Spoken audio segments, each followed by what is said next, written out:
Everyone keeps saying Fortnite Zero Build is dead, but once you separate where the argument is coming from to what's actually happening in game, the less the claim makes sense. What's funny is, for a long time I've kinda accepted this argument, not because of any proof that I saw or anything like that, but because I kinda heard it everywhere.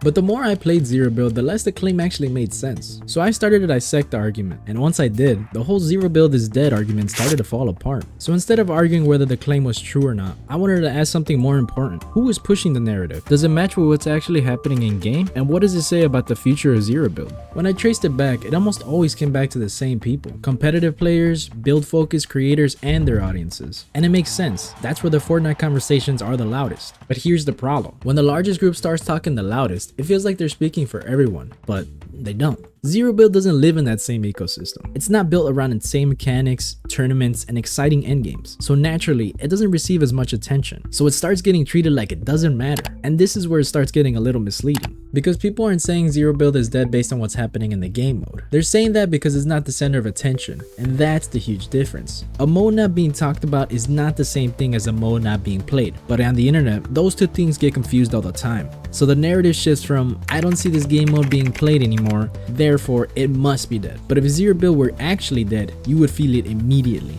Dead games are often obvious, long queue times, empty lobbies, and little to no updates. But that's not what actually happens on Zero Build. If you queue into a game right now, it would be full all the time, even late at night, even in ranked. That's not a dead game mode, that's a healthy one. And Epic's behavior backs this up too. Zero Build continues to get balance changes, dedicated support, and even integrated into major updates. Companies don't keep supporting something if it's not being played. And this isn't some insider info or secret data, this is observable fact. So if the mode isn't dead and it continues to get supported, then the question becomes, why do people think it is? The answer is way simpler than you think. Zero Build didn't die, it just moved out of the spotlight. It just isn't the mode creators build their platform around, because Zero Build serves a different audience. The casual players. People who want to play Fortnite without having to be a licensed carpenter. And that audience is massive, but they're a lot quieter. So the conversation shrinks, even though the player base has grown. But game modes don't die when people stop talking about them. They die when players stop showing up. And if you play Zero Build, you know that hasn't happened. So what does all of this actually mean? It means Zero Build isn't dead. It's just living outside of the largest part of Fortnite. It's not the mode driving clips, tournaments, or even Twitter debates. But it's the mode a massive number of people are playing every day. So no, Zero Build isn't dead. It's just not trying to be the main character. And honestly, I think that's the reason why people love it so much. Let me know what you guys think about Zero Build, and if the game mode is dead or alive. I would love to know in the comments below. Even if all your hates